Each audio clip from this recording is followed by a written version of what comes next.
So this is what's involved to cut an angled top rail bracket for Plastivale deck and railing system. I mean, they tell you at the hardware store, and it's true, like just make sure that your saw blade is put on backwards, and you know, you've got to cut your angles.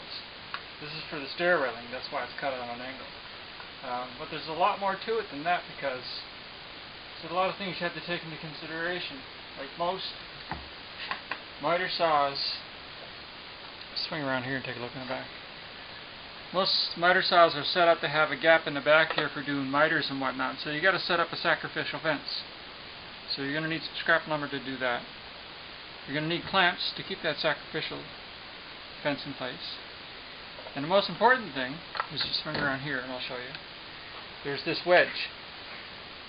I put that wedge there to keep that end of the plastic part higher.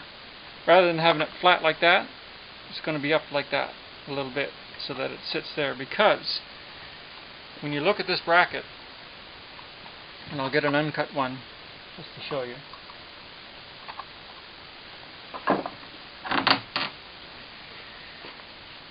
It's wider here than it is here. So, in other words, it tapers this way. So if I was just to take this piece and lay it flat like that and cut straight down with my saw, that line is going to be off by a little bit. Now, I haven't cut one like this, like just flat down, to see how off it is, but when I did a measurement from this to here, it was maybe 1/8 of an inch or something like that. So to me that was enough to warrant taking a minute and thinking about how I'm going to wedge that and hold it safely at the same time. Now, I had said that this here is tapered. This is wider than this, but also on this side, this part here in the back is wider than this. So the whole thing tapers down to the rail. All that has to be taken into consideration when you're cutting one of these. Even what I'm doing here is not a safe setup, because my fingers are too close to a spinning blade for my liking, but at this point in time I can't think of another way, you know, to set it up. You can't clamp this down, because you wouldn't be able to clamp it enough because you'd break it. The only other thing I could think of maybe is if you built a box, I could fit this in so that, you know, you could try and securely keep it in place. But honestly, I don't see any safe way that this can be cut on a miter saw. So if you're going to be building one of these kits, just take this into consideration.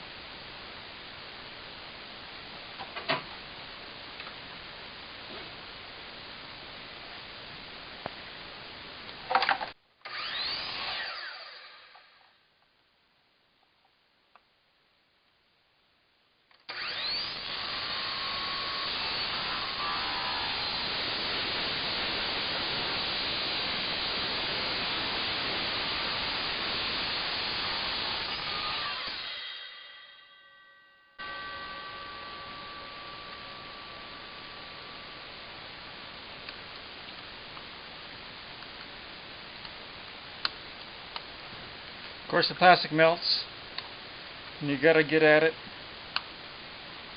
before it sticks. I might get that off.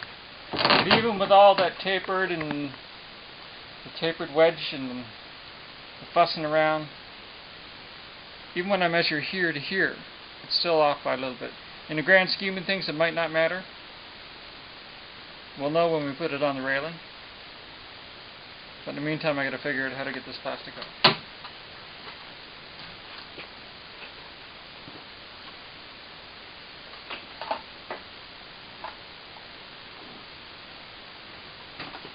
Same deal with the bottom parts for the railings. You can probably clearly see this is wider than this,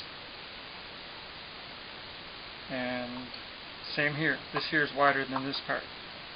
I know when that's on. Run. So what I did, I took a black magic marker, envisioning the deck rail is in this angle, so it's got to cut like that. So I just took a black marker and scribbled something like that. I'm going to be cutting along here. So now I can throw it on the saw and, okay, now what's the best way to do this?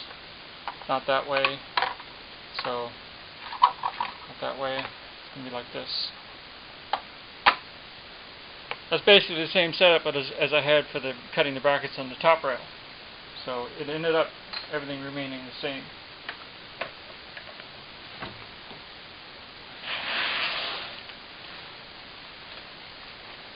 Yep.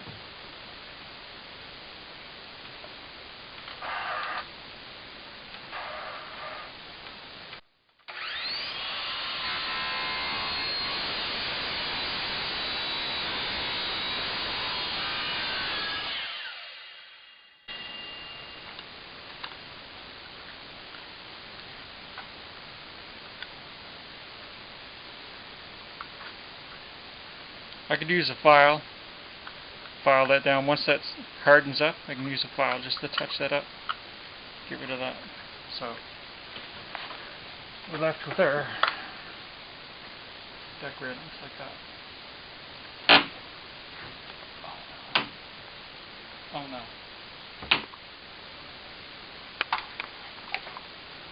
Great.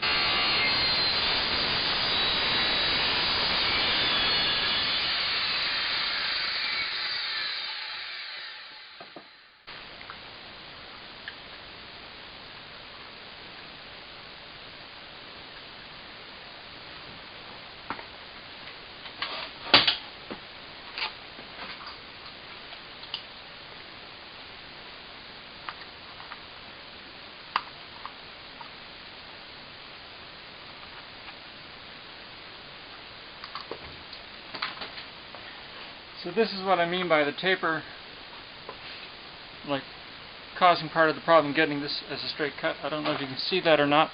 Tried to do the best I can, but you can still see a little narrow here, a little wider there. Probably in the grand scheme of things it won't matter all that much. So this is the bracket for the bottom railing. I left my setup the same for doing my cuts. You know, I had it like that. I cut it down like that, cut it down. So you might say, you know, you're doing the bottom railing for your stairs and say, uh-oh, that's a problem, I made a mistake. But because they're symmetrical, I can turn that one around and that's the proper angle for doing stairs. Now, here's the mistake I made. I followed that same process for doing the top rail brackets. Put that there, I cut it. Can you see that there? Like, and then I said, well, you know, it all works out, so I'm going to take this one, put it there, and I cut it. Here's the problem. This is two ends of the top rail. Look at the angles of the cuts. They're wrong. This one's right. Obviously that one's wrong. What should have happened was that should have been cut that way. So keep that in mind when you're going to cut these yourself. You can do the same setup for your bottom rails, and you can do half of your top rails all on the same setup. But when it comes to doing this, the other half of your top rail, you're going to have to figure it another way. Cut that on your saw.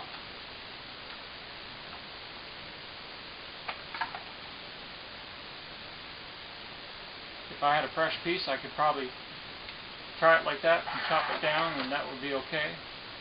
But I'd have to take that wedge and put it on this side, because the taper is small on this way, it's big on this way for that part.